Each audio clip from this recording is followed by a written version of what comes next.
In today's video, I'm going to teach you how to split a page in half in Canva. This simple technique is perfect for layouts like before and after designs, side-by-side comparisons, or any project where you want a clean, even division right down the middle.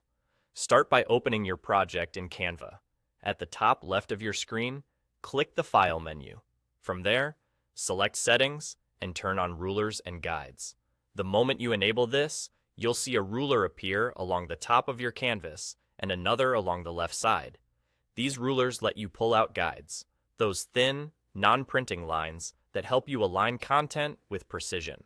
Now, decide whether you want to split the page vertically or horizontally. If you want a vertical split, move your cursor to the left-hand ruler, click, hold, and drag a guide onto the canvas. If you want a horizontal split, do the same thing from the top ruler. As you drag, move toward the center of the page. Canva helps you out here.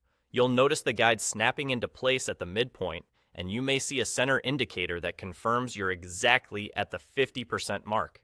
Once you're at the middle, simply release your mouse. That's it. The guide is now set and your page is effectively split in half. A few quick tips to make this smoother. If the guide feels a little tricky to place, zoom in for extra control. A closer view makes it easier to land exactly on the center.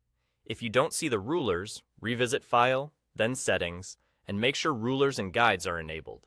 And remember, guides are just visual helpers.